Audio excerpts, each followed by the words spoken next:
مثلا واحد كان بيبعت ورق توكيل العربيه بدل السي في في الايميل. طب ما طبيعي محدش يكلمك يا باشا، انت هتعمل ايه يعني؟ فانا لازم اكون متاكد ان انا في الايميل ان انا بعملها عن نفسي، انا بخلي فيه ايميل درافت وببقى مخلي فيه السي في، ولما باجي ابعت انا بروح بعته على طول، بحط بس الايميل بتاع الشخص اللي انا هبعته وبروح بعته على طول. فدوت كده بيبقى حاجه زي مسود على جنب، انا بخش اظبط فيها دنيتي واتاكد ان كل حاجه تمام قبل ما ابعت. فدوت الطبيعي اللي احنا بنعمله. فلازم اتاكد من حاجه زي كده، وبحط معاه كفر ليتر لو انا ببعت من خلال ايميل، مش بقدم مثلا من خلال لينكد ان او اي موقع توظيف تاني. فانا بروح باعت معايا كفر ليتر. كفر ليتر دي اللي هو فيما معناه مثلا هاي كذا، مثلا هوب اول از جود، انا اسمي كذا كذا كذا وانا انترستد في الشغلانه دي، انا مثلا خبره سنه وعملت خلال السنه دي 1 2 3 4 والسي في بتاعي اتاتشد ولوكينج فورورد اللي احنا نتكلم تاني ومش عارف ايه والكلام ده.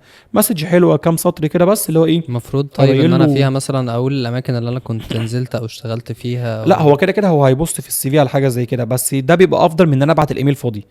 يعني ان انا الراجل يخش يلاقي السي في كده فاضي، الايميل قصدي فاضي، فما بتبقاش الطف حاجه. فانا بكتب كده حاجه بعرف الراجل ده على نفسي سريعا، انا خبره قد ايه وعملت ايه. ومثلا لو في كي بوينتس، يعني مثلا انا البرفورمانس بتاع ابلكيشن ما كان وحش جدا فانا حسنته، فدي حاجه، لا دي حاجه مهمه. الناس في الاول وفي الاخر بيهتموا بالارقام.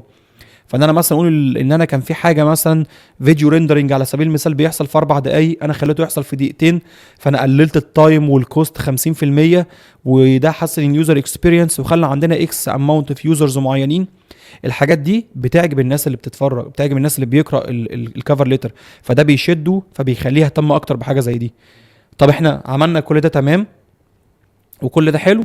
حاجه اخيره دي مهمه جدا، السبجكت. انت هتلاقي ان في بعض الاوقات بيقول لك لازم تبعت في السبجكت اللي هو عنوان الايميل، لازم تبعت مثلا اسمي كذا، او مثلا موبايل ديفلوبر، موبايل ديفلوبر داش اي او اس. في ناس بيبقوا حاطين لك كود مثلا ار 1 2 3 4 على سبيل المثال. انت الحاجات دي لو ما كتبتهاش في السبجكت بتاع الايميل هو اصلا مش هيشوف الايميل بتاعك، لانه لما بيجي يفلتر بيفلتر بالسبجكت ده، بيفلتر بنفس التايتل اللي هو حاطه. فدي حاجه مهمه جدا جدا جدا برضو لازم نكون عاملينها.